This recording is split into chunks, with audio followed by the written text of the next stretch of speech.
And well, throughout his tenure and throughout his ministry, throughout his leadership, Malcolm X, Malik al-Shabazz toured the African continent quite extensively to lobby, uh, leaders of each country as it emerged from colonialism um, toward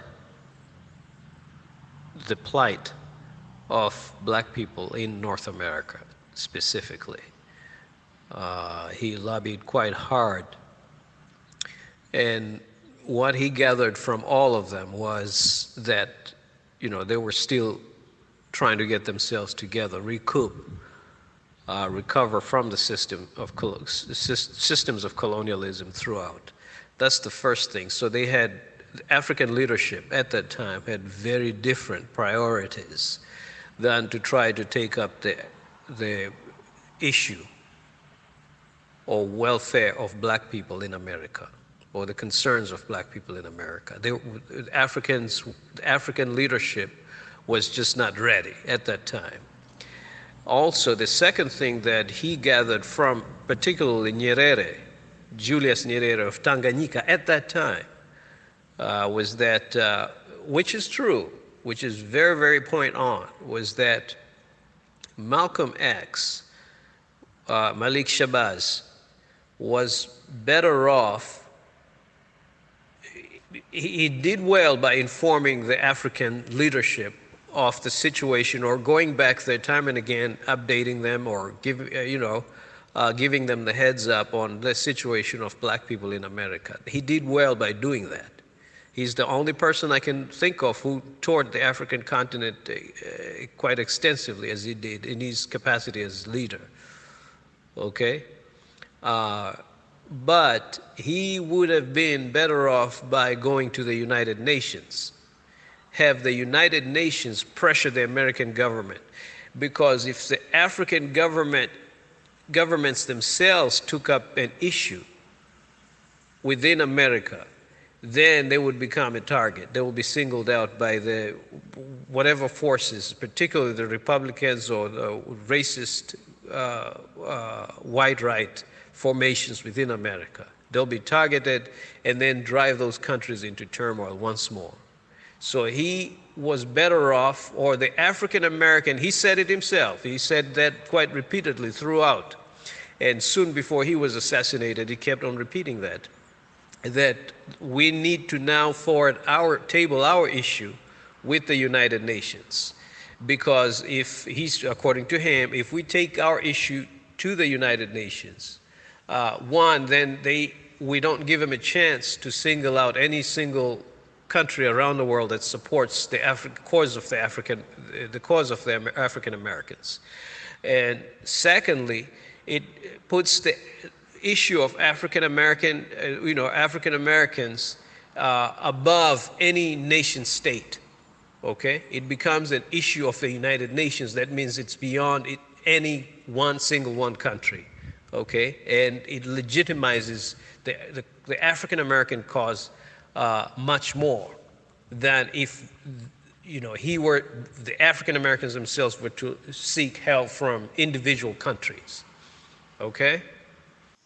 Look, the same techniques Donald Trump and his, the outright trash are using, the same scare tactics they used in South Africa, even up to the time we arrived there in South Africa, from exile. They used to spread out a lot of flyers talking about the commies, the communists are here. You be prepared for this, or the communists are taking over now. Arm up, or gun up, you know what I mean? So trying to foment some kind of a civil war.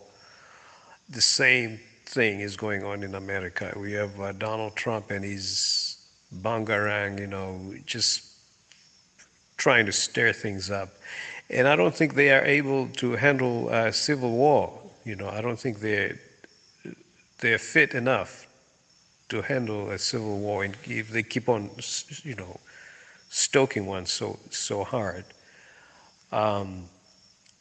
African Americans, by themselves, I don't think they're going to be able to advance their situation to where they are really equal, where they are able to employ ourselves and talk back, to this, arrogance, okay? But by involving the African Union, okay, the entire African continent to the African American situation is an African situation until we somewhere somehow reconcile that idea. They'll be, just recycling the same thing, going through the same thing over and getting killed by these monsters. And these monsters are on the offensive. They are not relenting, okay? Because they don't know any other way. They think they are much more powerful than they actually are. They're actually quite weak. Once you put up a fight, you see them crumble, okay, and retreat.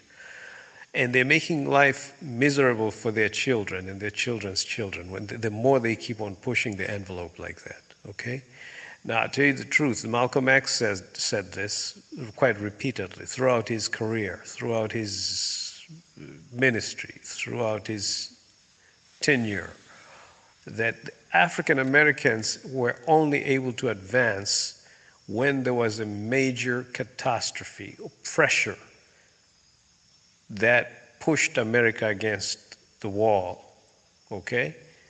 Particularly World War I and World War II, when African American men joined, okay, and the American Revolution, as well as the American wars and the Civil War. Those are the times when African Americans advanced, because once they joined one side or the other, then they got arms, and then they, got some little pay, and they were able to send their children to school, this, that, and the other. So America by itself has not been in the business of trying to advance the African American or the black people of America. It is black people themselves who took it upon themselves, and when America's back was against the wall, that they were able to advance any, okay?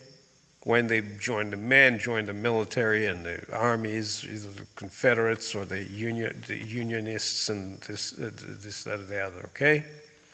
That's how African Americans were able to advance, not because of America's benevolence. No way. America doesn't function like that. As a matter of fact, the opposite is true. America will do anything and everything to make sure that African Americans don't see the light of day, don't see the sun shine next morning, even. That's America.